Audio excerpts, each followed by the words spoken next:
So I thought I would share with you the seller finance model, the installment sale, which is a really great opportunity and both for the investor and obviously the purchaser. So in a traditional sale, when someone wants to buy a property, they find a property, they negotiate a price, they then look to see if they can get finance from a bank. The bank obviously vets them, checks them, and then comes up with an interest rate and repayment plan for them. And then if it all goes through, then that loan, that finance is put against the property on the deed so that therefore the investor owns the property and obviously the bank has a mortgage on that property. The challenge with this, as we all know, is that if the investor defaults or does not make their payments, well, then the bank has to obviously foreclose on that property to get their money back, which can sometimes be a pain, and most banks obviously don't want to do that.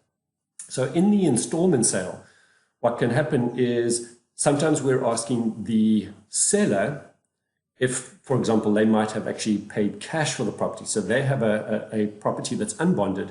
If they want to be the seller financer, so in other words, they want to be our bank. So we approach them and we negotiate terms with them in which we buy the property from them, but we are paying them the installment. So in this case, the property does belong to me. It's registered against we both are registered, but I have title to the property, so I have full rights to the profits, to the income, to all the expenses, etc., etc.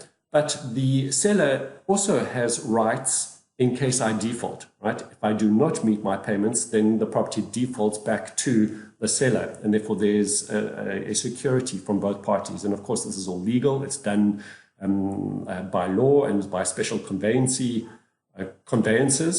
And usually the terms are between 1 and 5 years, can be extended because the installment sale is a package, a product that aims to meet that kind of market, especially with people who can't maybe get credit because they've got bad credit at the moment, but they want to buy a house. So this is how it would work, an installment sale. It's like a subject to buying the property, subject to the seller being the financier. Now that is difficult to find in South Africa because we're having to find sellers who are wanting to be the bank for us. And that isn't always the case because in South Africa, we often know that sellers actually just want their money to go and obviously buy another house, or they would rather have a different investment strategy.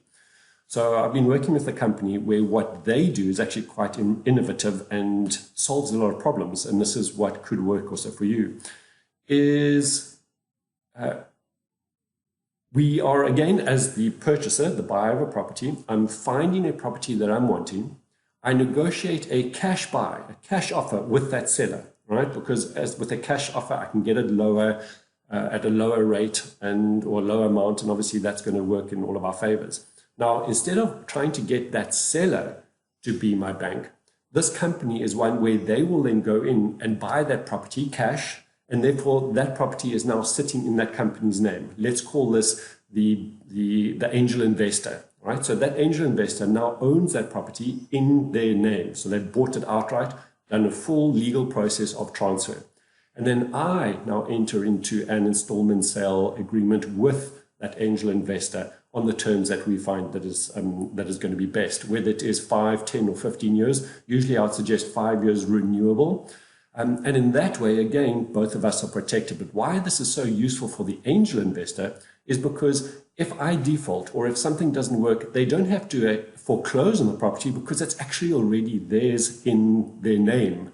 And the installment sale is just an agreement, which therefore, if I default on, it reverts back to them. So therefore, they have huge security on that property already by default. The benefits to the angel investor, again, are because in an installment sale, traditionally, you're looking at about prime +1 or +2 above, obviously, for the interest rates. So there is a markup. So it works for the investor if they're wanting to get a greater return on their money, on their cash, than if they put it into a money market, right? So that's one of the benefits. And of course, for the purchaser, well, this means that I can now actually have an agreement with the angel investor as opposed to trying to negotiate that with the bank.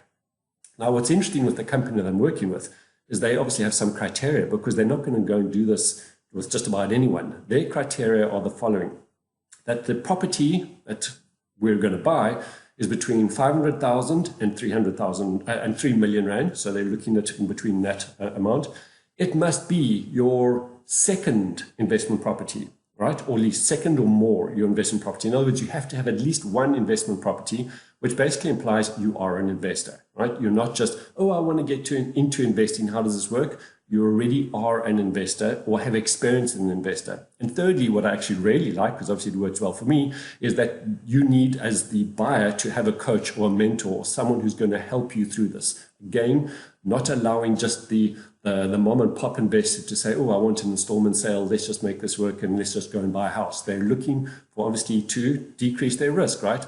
And if it's between that price bracket, if it's you already are an investor and you also have a coach or a mentor who can guide you through this process, then that's really going to be, top for you.